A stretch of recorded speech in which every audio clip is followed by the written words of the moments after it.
अनुकंपा तत्वावरील प्राथमिक शिक्षकांना आता टीईट अनिवार्य. राज्य सरकारचा मोठा निर्णय.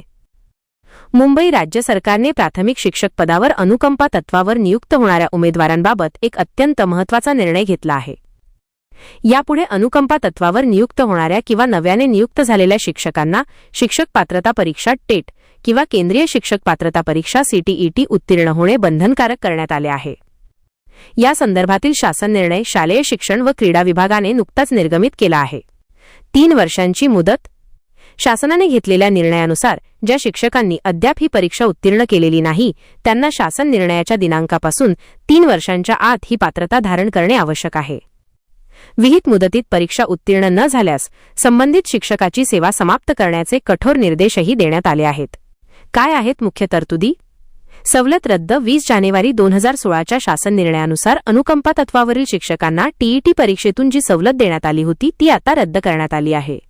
शालार्थ आयडीसाठी अट. ज्या शिक्षकांची नियुक्ती झाली आहे पण ज्यांनी अद्याप टीईटी उत्तीर्ण केलेली नाही त्यांना 3 वर्षात परीक्षा उत्तीर्ण होण्याच्या अटीवर वैयक्तिक मान्यता आणि शालार्थ आयडी देण्यात येईल.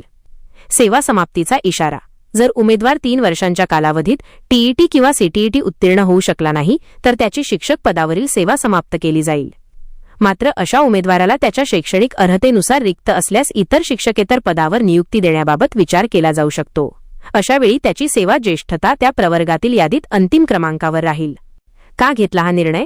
केंद्र सरकारच्या मोफत व सक्तीच्या शिक्षणाच्या अधिकार कायद्यानुसार आरटीई शिक्षकांसाठी निश्चित केलेली किमान व्यावसायिक अर्हता पाळणे बंधनकारक आहे. राष्ट्रीय शिक्षक शिक्षण परिषदेच्या एनसीटीई मार्गदर्शक तत्वांनुसार गुणवत्तेत तडजोड न करण्यासाठी राज्य सरकारने हा सुधारित निर्णय घेतला आहे. या निर्णयामुळे आता राज्यातील सर्व प्राथमिक शिक्षकांना अनुकंपाधारक धरून समान पात्रता निकष लागू झाले आहेत. व्हिडिओमधील शासन निर्णय व परिपत्रक आपणास हवे असेल तर ते आपल्या शासन निर्णय व परिपत्रक या टेलिग्राम चॅनलवर उपलब्ध करून देण्यात आलेले आहे.